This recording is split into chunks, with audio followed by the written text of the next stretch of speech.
seeing that room right now.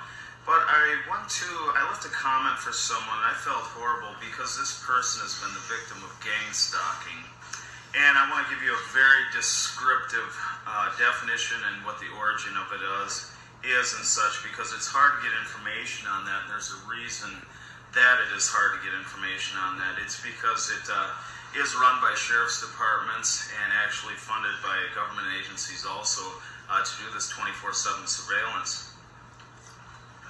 It started out to be against, let's say, people they suspect of terrorism, or if somebody's missing and they think a husband has killed the wife or something, they can surveil them and do different things. But this is different because they're specifically psychologically targeting people to break them down, and it actually brings a lot of people harm, and some people commit suicide from that.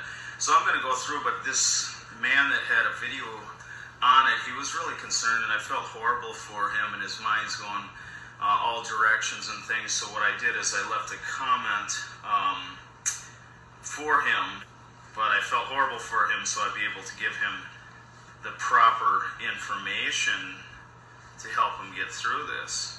Because for some people it's really hard. I was lucky I was tipped off by some people that actually do it, by one person. So I'm going to read what I had left for him in the comment section. Gang stalking is coordinated by the sheriff's department. A confidential informant told me he was an informant, and I never knew that, and this was a friend of mine. He felt bad because he told me that I was placed on the list. He told me because they put me on the list to be a targeted individual, 24/7 surveillance, after I turned in a dirty cop. The confidential informant, my friend, told me their ultimate goal is to trigger you to get you to commit suicide after they stalk you and isolate you. They will break in your house and even do things to double your bills, etc., to also target, so they can also target your finances. They are doing things to systematically make you waste money fixing, replacing, and spending on things you shouldn't have to because they sabotage things.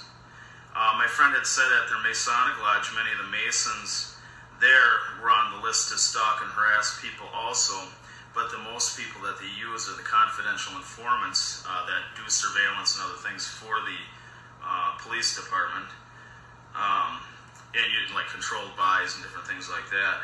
But there's a difference between surveillance and harassment. This they want you to know, and they want to harass you and psychologically come against you. When they could get someone to finally commit suicide, he said that they would throw parties and celebrate that like it was a big joke.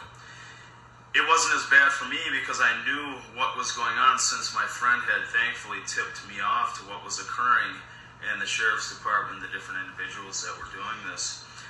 Within 1 month of him telling me that I was on the list and that they were coming at me, they found him dead from a diabetic thing. He was 36 years old and his name was Josh. It's a pretty odd coincidence. Your vehicle is the biggest thing they'll mess with. They will do things to have your check engine lights come on, scratch the vehicles constantly, break things that you've just had repaired, put like small little cuts in the upholstery or on the dash, and little things, cut with a razor like on your radio into the plastic and things like that. One thing they loved doing to my vehicle was cutting the steering wheel with knives. I'd go into a store and come out and go to turn my wheel, and then you'd have cut-up areas on the wheel so they could let me know that they'd broken my car just to mess with me. And I did file police reports on this. This isn't something weird. It's actually documented and stuff. And I did that even knowing law enforcement and their informants and different people involved in this program were doing it, but just to get it documented. But I knew it wouldn't go anywhere. And it was funny, too, even when I'd call in to document this. And they also killed my children's pet rabbits out of lock cages and many other things, broke into my house, did lots of things. But I would call to file a report just to get it documented. And, it would take like 6 hours for anyone to show up. And it's not that they were busy, it's because I was hated, I'm on the list. So it'd take just a super long time, then they'd show up with somebody that's like equivalent to like a parking ticket cop, and, it wouldn't go anywhere. I think that at one point, I can't remember if the animal was killed or what, but, I wanted to show that there was a little bit of an escalation there. I think that's when they killed the animals and stuff. I filed police reports, but I knew law enforcement was the ones doing it, so they wouldn't go anywhere, blah, blah, blah. Even when I filed the reports, they weren't even busy. I just talked about that. They've slashed at least, I would say at least 6 or 7 tires, motorcycle tires, do different things. If I parked my car like in the parking ramp and go downtown and stuff and leave it there, if I had some drinks or something, I would come back and not only would my battery be dead, they would actually kill the battery, drain the battery, but then they would unhook the battery cables from the battery to make it obvious that it wasn't just an accident, you didn't just leave your lights on. No, we actually drained your battery and unhooked the cables from the battery. It was pretty pathetic. Let's see. They'd break in my house and let some of the pets out of the cages. So I'd come home, and here's these, closed up cages, and I've got animals running around the floor. They thought that was pretty funny. I did put some surveillance cameras out that just break the cameras. Or I'd come in the house, and I had my daughter, I was out of state for a time, and some things had happened, and I had to go back and look at the cameras, and of course they deleted entire months of footage, and that's when the camera magically went out too. One of the cameras, there was 8. A girl in the bar tipped me off on more than one occasion, and more than one different girl, that they'd approach them in the bathroom, and those people would tell them that they should stay away from me because I'm violent, and one person even told them that I was a child molester and I was a felon. I'm not a felon, I'm not anything, but they would tell them these lies to slander your name, to get people to hate you, so that way they're easier manipulated too if they want to use them against you. They think they're actually doing a good thing for their community. I would have conversations with people and everything was fine, and then as soon as I was gone for a little bit, go to the bathroom or whatever, or go do something, it wasn't uncommon that when I'd return or see them again or things like that, the atmosphere completely changed, and that person wanted nothing to do with me any longer because of those, the people that would talk to them about me. One of the biggest tools, they'll use family members against you too, but what they'll do is if you talk about gang stalking or surveillance and things, they'll say hey, we're worried, we want to investigate this, but we know he's just, delusional or demented, and, they'll make up lies, and they'll try and actually get your family member to be part of this too, to come against you. And the family members, a lot of times, love you and care about you, think you might be a little bit off because you're talking about these things, and they don't believe that there could be any bad cops or, weird people doing this, and that's exactly what's occurring. And I'll get into in a second about this program because it's actually intended for one thing. So even if you got a hold of some high-level people and said, hey, I want you to check this, they're doing this and that to me, then the cops will just lie and say, yeah, we are doing that, we're using this program, but it's because we have reports that he's been speaking to someone that has ties with high-level gang members or a big drug dealer. That's how they cover their tracks.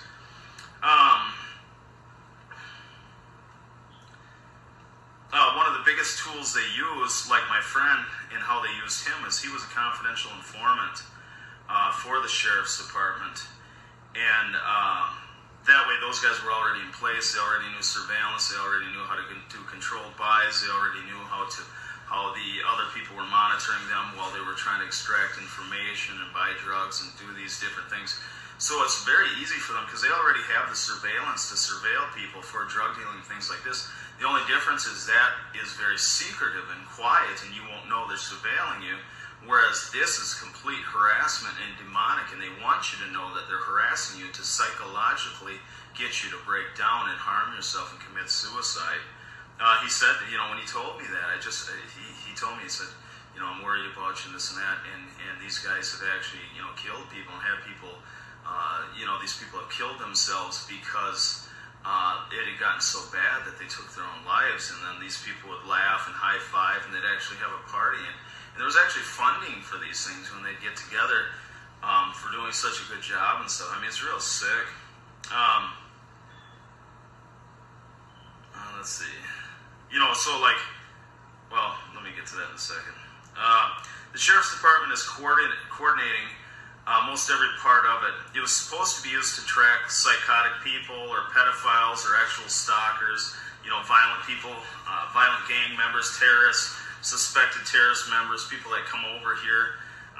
Let's say someone came over from Iran, obviously they're going to surveil them, if they have ties to terrorist organizations and things, and that's how they surveil them. They don't harass them in that sense, though, but they do the same type of surveillance, but it's just not the harassing psychological part to get those people, to try and harm those people. It's to watch them. My friend said the sheriff's department would even use gas and high-level targets to enter homes while the people were in the homes sleeping. And that was the same type of things they do in like hostage situations. Or I remember there was a case where there was one guy that grabbed a kid and barricaded himself like under the ground in this little thing.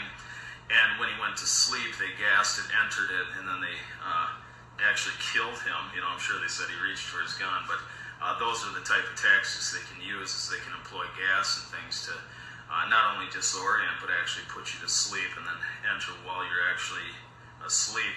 And that would be an easy way if they had a hard time towards a person's electronics or encrypted computer systems or things where they needed physical access. That's where they'd use some of those types of law enforcement tactics.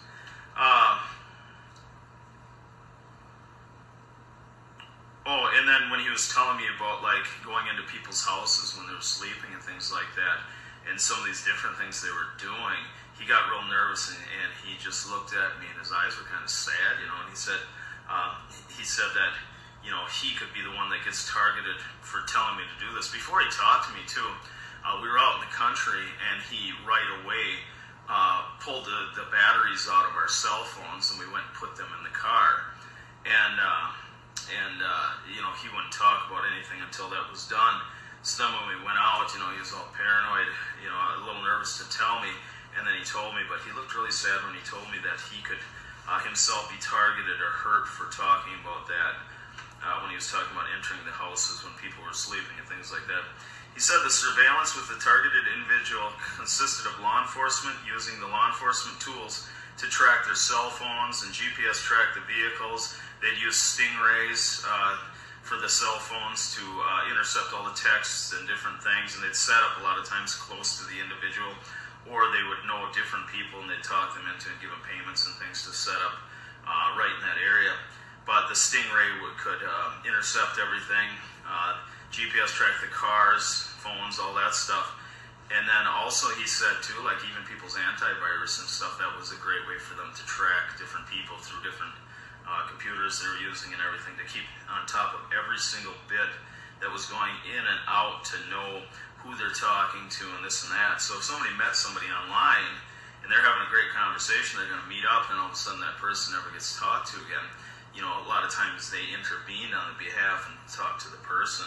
And this is a legal process. That's the problem. But the process that they're doing, they're not doing legal parts of it. They're not supposed to. They can surveil you and harass you, but they're not supposed to actually break things of yours or kill kill pet animals like mine, or cut up my steering wheel, the things I have documented with the police department. Let's see. So basically everything, there's a mirrored way of the different surveillance tools and the ways that they copy your phone and stuff, is it's actually mirrored. So everything you see, they can see. Every text you send, they get, blah, blah, blah. The main goal was to isolate the person and introduce other fake people into their lives that are snitches, to help take control of their lives and manipulate those people, and to destroy their finances and bring them into a super depression after they'd isolate them in certain ways and use different tactics. They would hope that they would then commit suicide. If someone turns in a cop for police brutality, or somebody sleep with a cop's wife, etc., then they can be targeted by this program illegally. But see, they'll say it's legal because, like I said, they'll make up an excuse. Oh, that person's been very violent, we're worried about him, he's had psychotic episodes, blah, blah, blah, so they will put him in that category. Or they'll come up with a lie like, we believe we're going to investigate because we think he knows this high-level drug dealer, things like that. They'll get false witnesses to lie about that individual so they can put them on the list to be harassed. It's a funded program, and it's very sick individuals. Some of the civilian stalkers are actually thinking they're doing a great service for their public community because they brainwash themselves, they're retards. So if a cop comes up, hey, I'm Officer this, and I want to talk to you, we think we have a possible child molester here or a rapist, so could we use your house to place a camera? We'll give you some money and things, but we just, this would be the best way to surveil them. People, oh yes, here you go, that's how stupid people are. Some of the civilian stalkers are actually thinking they're doing a service for the public community. Once they know all of your schedule, they approach people in the areas you most likely go, and those people will think they're helping out the sheriff's department by relating information about you back to them and going along with the program. So basically, like I go to the gym, so they'll talk to people in the gym, and they'll say like, oh, we think this guy has drugged a girl and tries to have sex with underage people and or whatever they want to say, he's psychotic, blah, blah, blah. So then these people that are making like minimum wage and stuff, they're more than happy to get a few bucks off the sheriff's department by going along with these lies. So then when you go into the gym, they make sure that there's at least one or two different people to constantly monitor you, going to the gym while you're at the gym, when you leave the gym, and things like that to also work with the isolation.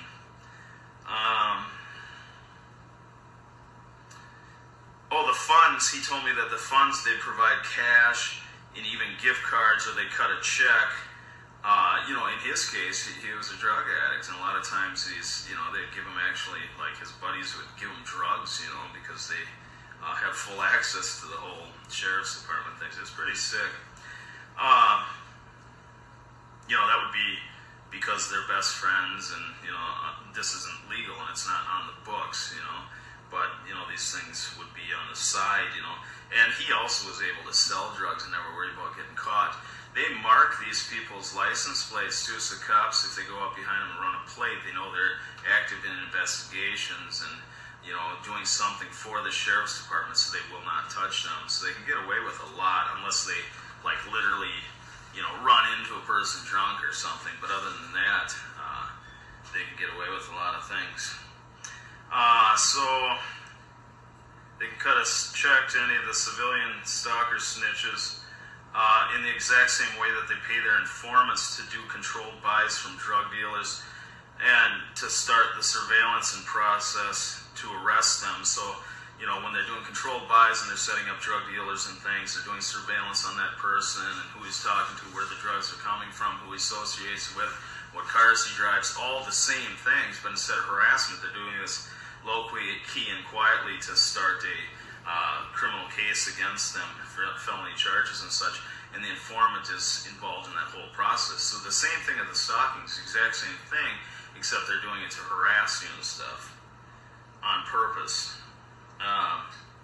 Enormous surveillance would be totally secretive and you'd never know, but this is the opposite, and it's a psychological warfare that the police have nearly militarized it to get individuals to break down and harm themselves through suicide. That's what he told me. They like to honk their horns or set up car alarms anywhere you go to make you think, to make you know they're there, and flash their headlights at you a lot, and things like that, just to let you know, to try and pick at you and things. I've actually had more than one city cop, sheriff, and state trooper stick their arm out the window, look me right in the eye while they're driving by and go like this, just with a hatred on their face, flip me off. And this happened many times. Let's see. They use other first responders and all the tools of law enforcement to go against you. And, the targeted, specific, triangulated ways that they do this is with, anybody. It could be an old lady, this person, that person with 5 kids, blah, blah, blah, blah. It's all part of a network. This is for harassment, but the surveillance tools are the same as if they had used it to watch any target at a high level. So the surveillance part of it, if they wanted to be real sneaky and, like I said, they're looking to watch a suspected terrorists, they would employ these, same type of things, but it'd be in a different way than harassment. But the surveillance and following you and using the tools and being able to monitor your phone, and Stingray and all these different things would be similar. They truly think it's funny, and like I said, that my friend told me, warned me, because he liked me a lot. You know, we were good friends. I never knew he was an informant. And, you know, this was till, you know, about a month, maybe a month and a half before he died. And he liked me, and he knew it wasn't fair. And he was doing this surveillance and stuff himself, because he started off doing it to go against like pedophiles and then this and that. So a lot of times people get started when they're close with the sheriff's department. They'll tell them like, hey, this is pedophiles, this is a violent person, or we're going against this bad gang member that we don't want in our community, and blah, blah, blah. And that's when he started, you know. So he started with the right intentions, but then his heart gave in, and, you know, he started realizing how bad it really was. But then he was stuck, he was already involved, and he didn't want to become a target himself. So it started off for the pedophiles and all those people, like I say, and then it started with him. It led into, you know, going to anyone would be added to the list that the group had a problem with and didn't like, or someone made complaints against an aggressive cop or whatever, police brutality. The program is legal as the intentions is, as I said earlier, pedophiles, terrorists, surveillance, blah, blah, blah.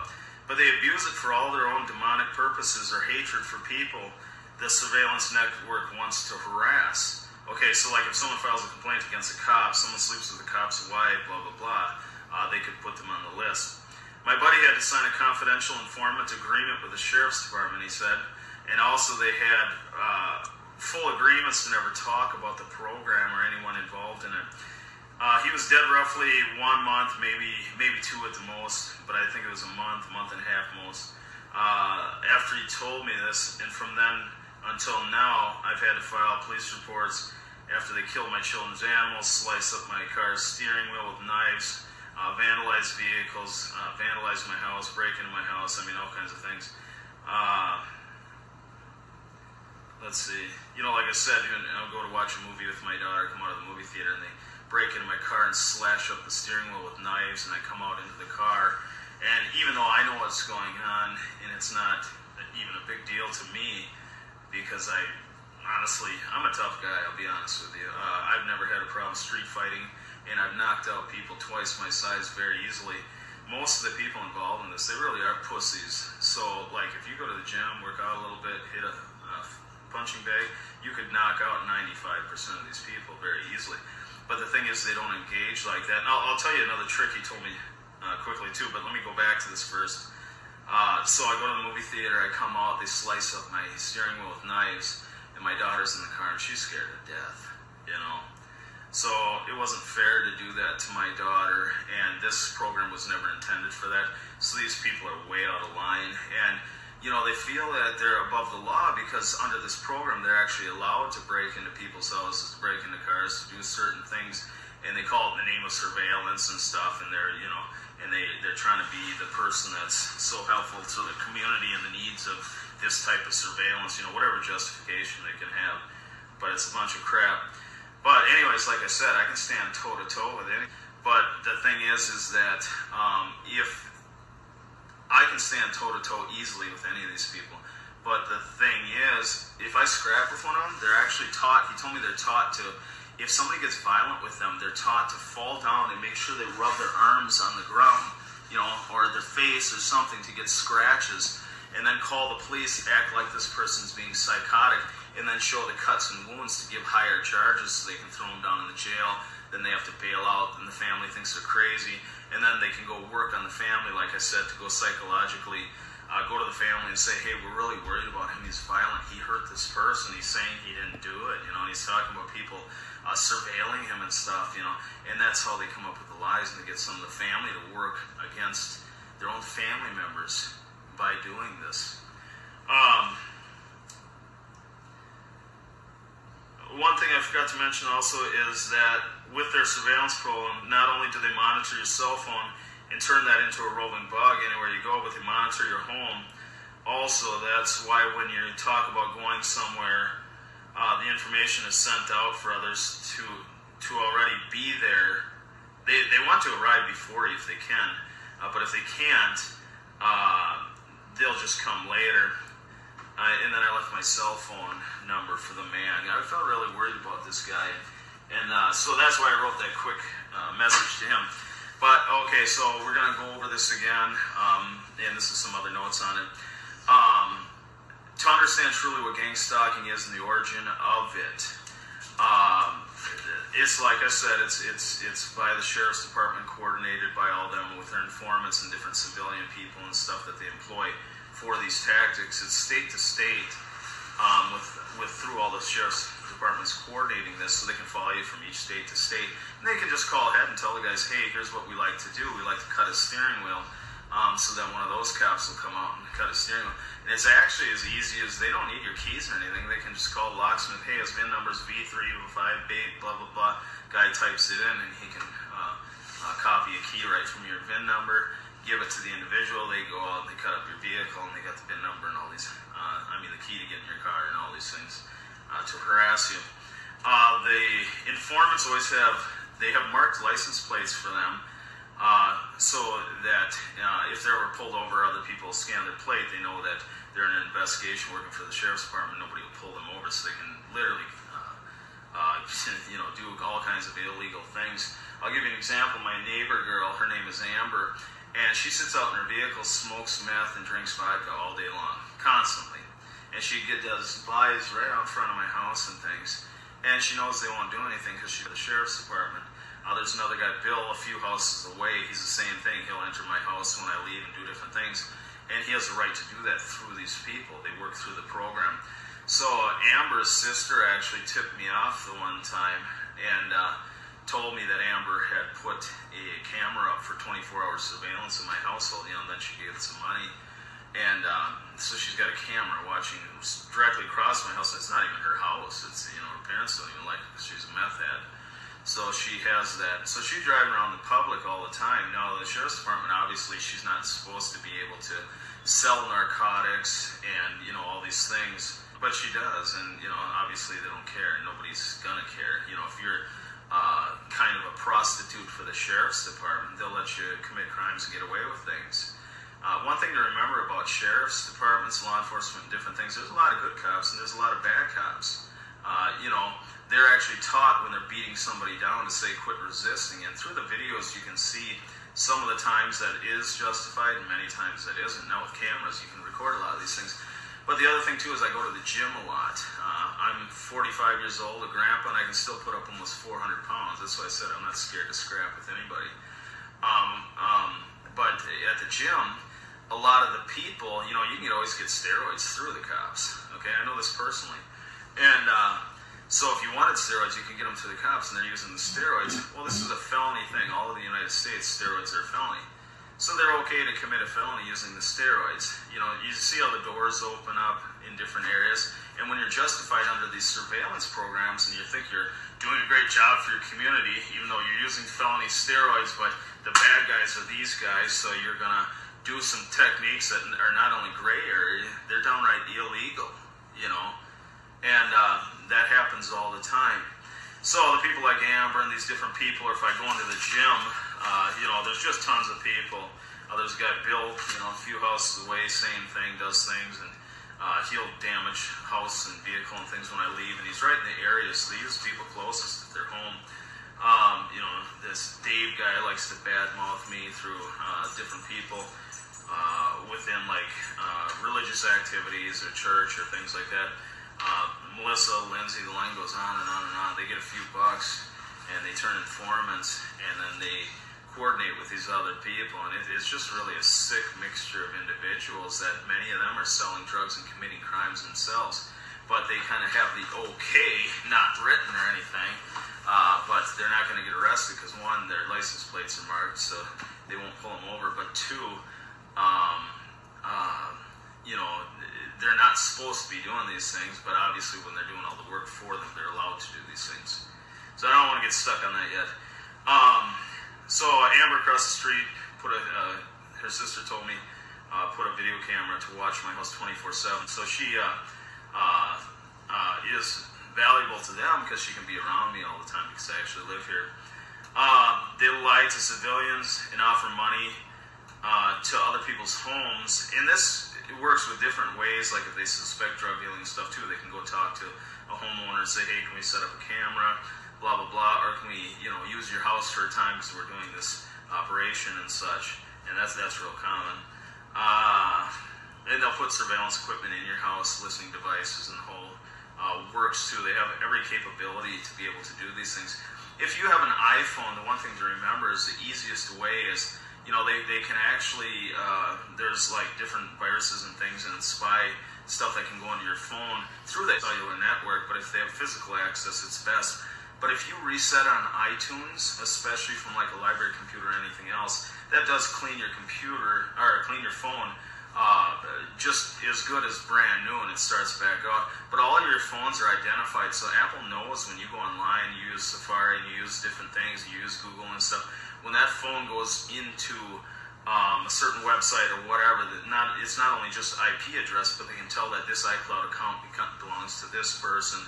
It's number 5369, blah blah, blah blah blah. So there's always a digital signature to all these things.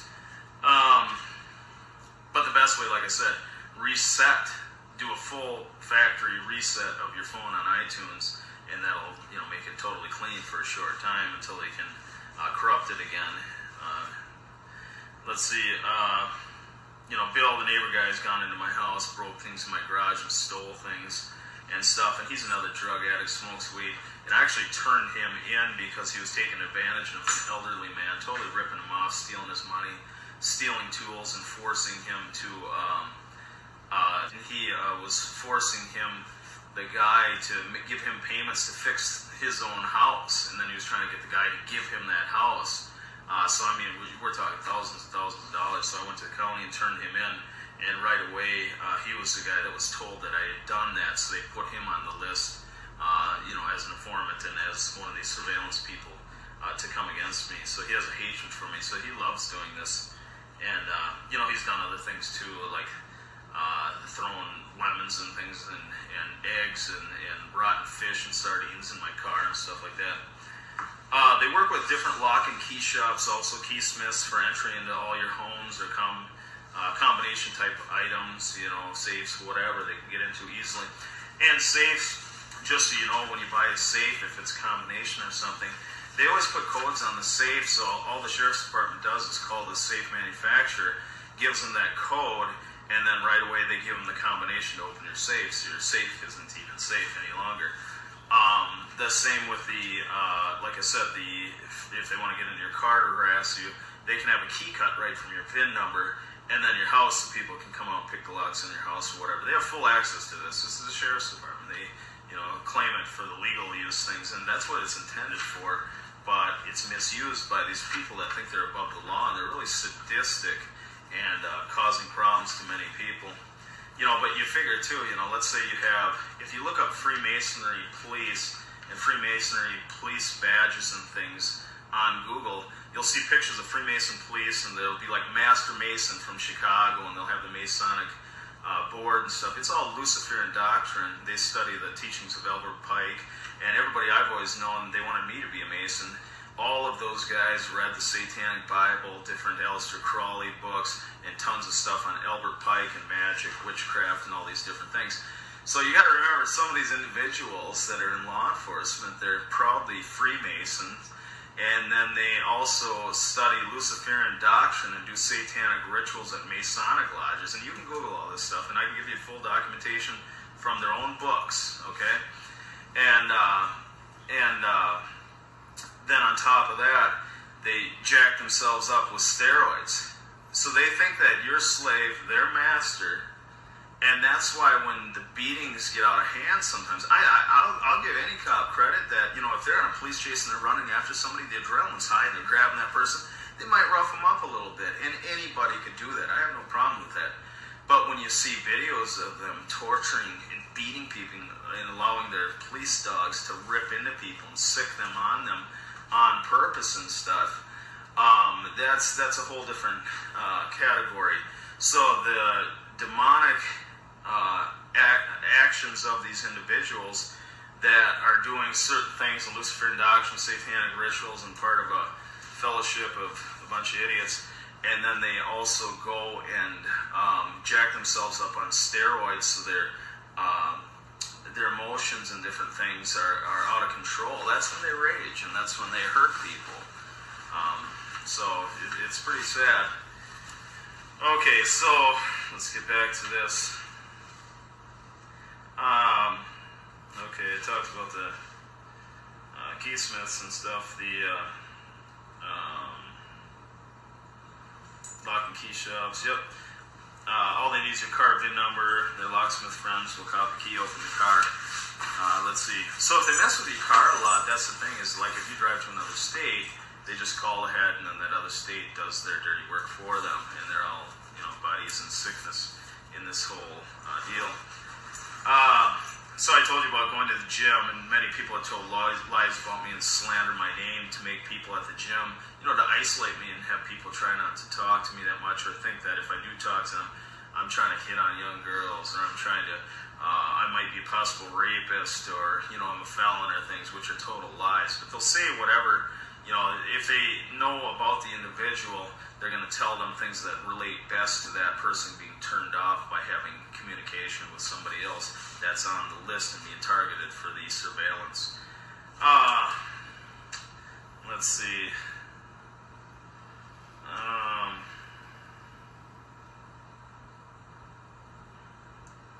And then I was just going to tell you, the funny thing is you got to remember these people, that are going to Masonic lodges, studying Albert Pike, satanic rituals, Luciferian doctrine, and you can Google all this and see it in their own books. The cops using steroids, their violent police brutality. There's cops on YouTube telling that that they were actually trained to say quit resisting while they are abusing somebody and brutalizing someone and assaulting someone illegally.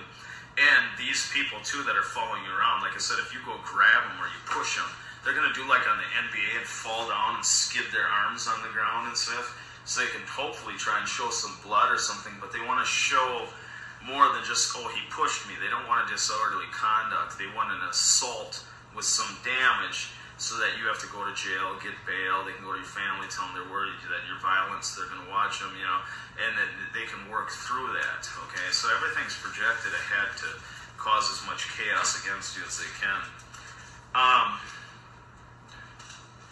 So even with a cop, the prosecuting attorney tells the cops what to say.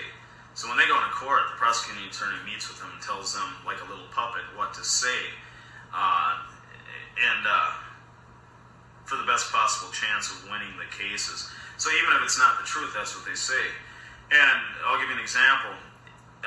If I punched myself in the face and was bleeding and rubbed the blood over on your hand, I grabbed your hand, I punched myself, and the lady came up to rub rubbed your hand with my blood on it, fell down on the ground and said, help, he just assaulted me, he's trying to kill me, blah, blah, blah. The cops come show up, you've got blood on your hand, you tell them, no, he's full of crap, he came up and rubbed that blood on me, and you're bleeding, and you play the victim.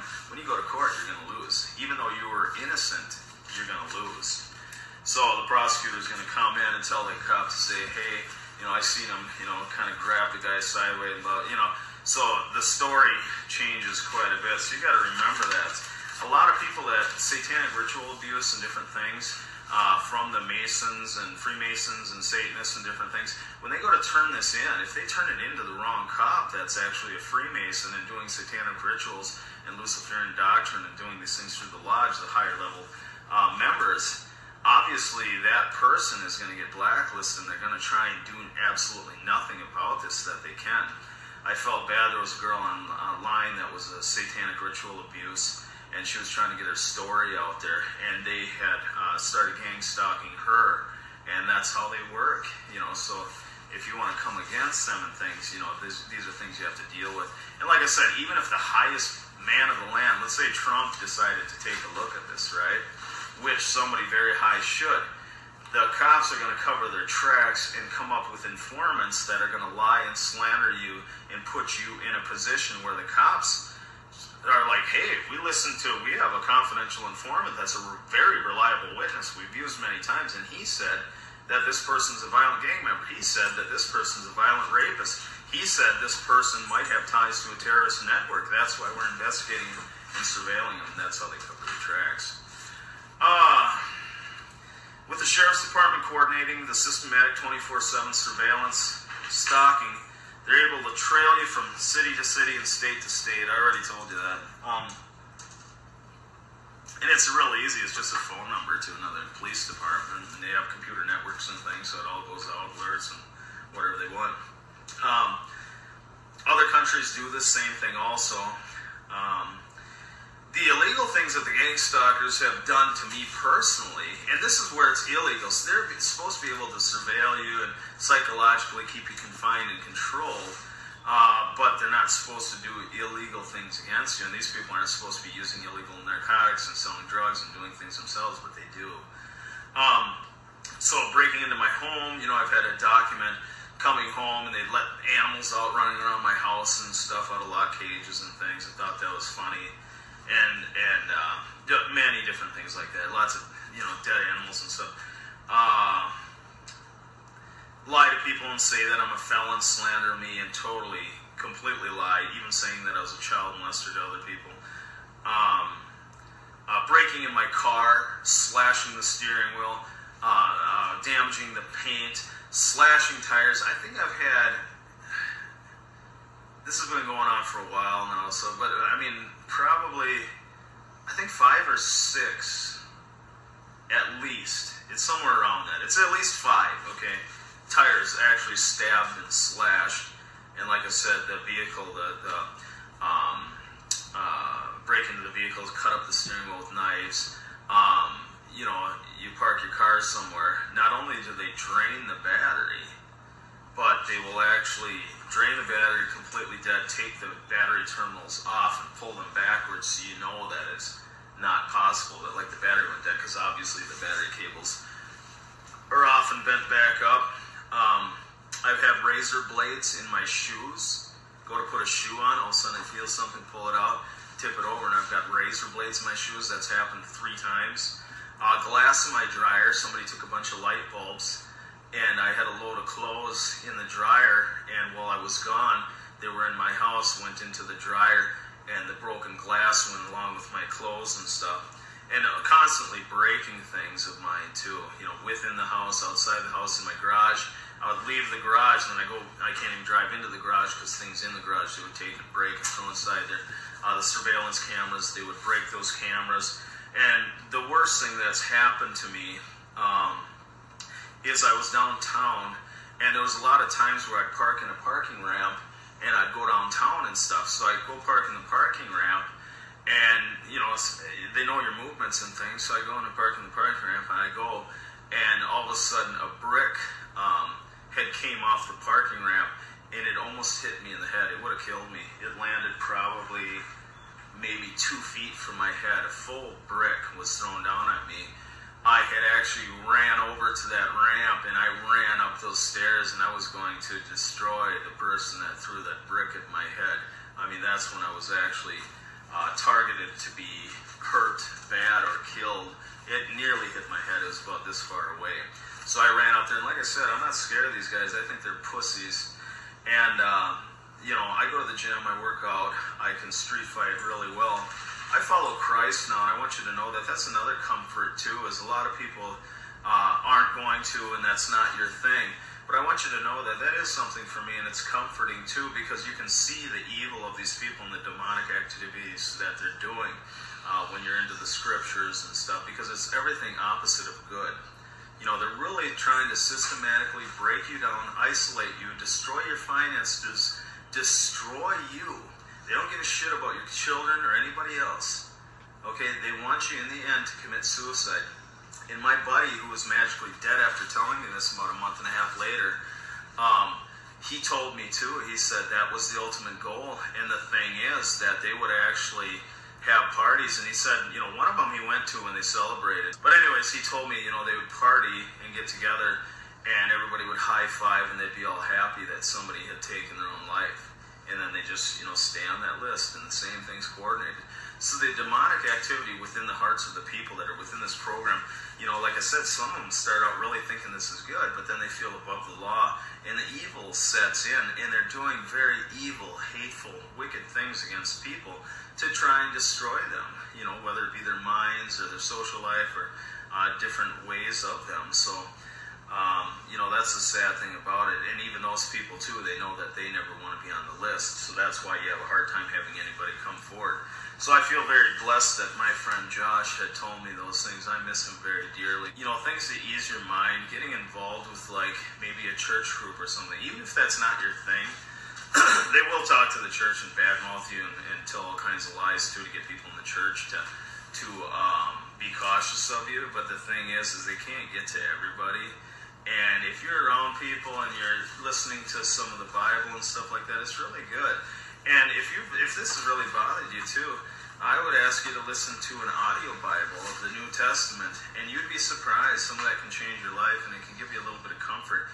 Because you're going through hell, and the tools they're using are demonic, and a lot of these guys are doing satanic rituals, Luciferian doctrine.